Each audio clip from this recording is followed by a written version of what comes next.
Bonjour tout le monde, mon nom est Olivier Thévault, je suis avocat américain et je me trouve aujourd'hui à Austin, au Texas. Je me trouve plus précisément devant le Capitole du Texas. Pourquoi je me trouve ici? Eh ben, c'est simplement parce que j'ai envie de vous parler aujourd'hui des pouvoirs législatifs qui sont gardés par les 50 États. Pourquoi c'est important? C'est important parce que durant l'année, j'ai envie de vous parler de la constitution des sociétés aux États-Unis, des trusts, par exemple, le droit des contrats. Or, toutes ces compétences sont des compétences qui sont restées en main des 50 États. Et donc, évidemment que ça a une importance cruciale parce que ça veut dire que si vous ouvrez une société au Delaware, vous ne serez pas soumis aux mêmes règles juridiques que si vous ouvrez le même type de société dans un autre État, par exemple au Texas ou à New York. Et donc, c'est vraiment très, très important de comprendre cela. Évidemment que quand on pense à la politique américaine, on pense à l'État fédéral, au président américain, on pense au Parlement américain, donc au Parlement qui se trouve à Washington, D.C. Mais si on fait du business aux États-Unis, si on fait des affaires à l'intérieur des États-Unis, à ce moment-là, le pouvoir centralisé ne joue pas beaucoup de rôle. Par exemple, tout ce qui est droit des contrats, l'État centralisé joue quasiment pas de rôle. C'est chaque État qui légifère sur le droit des contrats. Évidemment, et ça c'est intéressant à savoir, c'est qu'on essaye d'harmoniser le droit des 50 États. Ça ne veut pas dire qu'il est identique, c'est que on essaye aux États-Unis d'avoir un droit relativement similaire d'un État à l'autre, pour faciliter la vie des gens, notamment quand ils déménagent. Si on compare les États-Unis avec différents pays qu'on connaît bien en Europe, on peut dire que les États-Unis n'est pas du tout comme un système français. Le système français est un système centralisé avec un pouvoir énorme donné à Matignon, ce qui n'est pas du tout le cas aux États-Unis.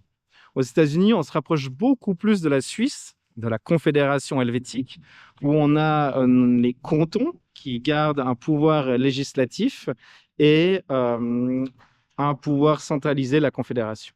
On a cette dualité en Suisse, on l'a aux États-Unis, on la retrouve aux États-Unis.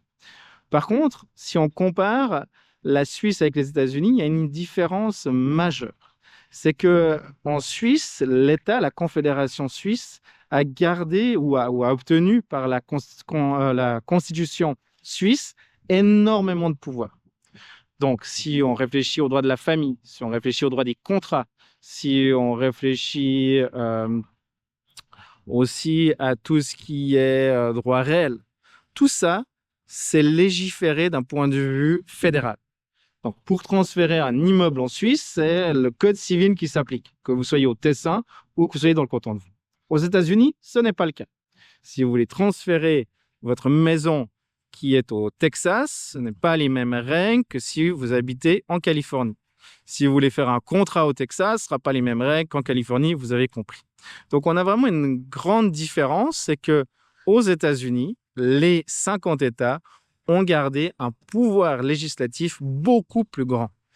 Raison pour laquelle, aujourd'hui, je me trouve en face du Capitole du Texas. Comme ça, on va pouvoir aller visiter ce bâtiment qui est magnifique. Voilà, on est à l'intérieur du Capitole du Texas. Regardez comme c'est magnifique.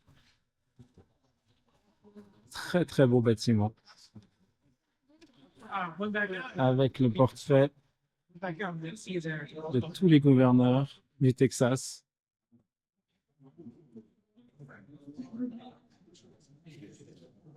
Vraiment magnifique bâtiment. Voici la chambre du Sénat.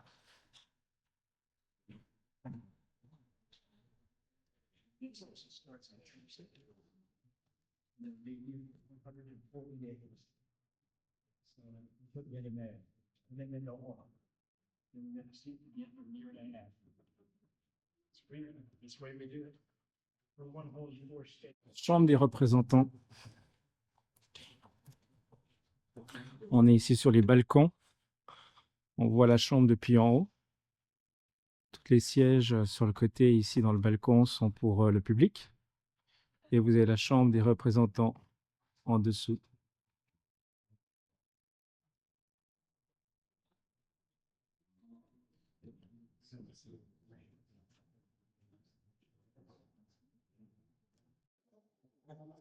Merci beaucoup d'avoir suivi cette vidéo. J'espère qu'elle vous a plu, que vous avez appris des choses. N'hésitez pas à vous abonner et je vous retrouve dans une prochaine vidéo sur le droit américain.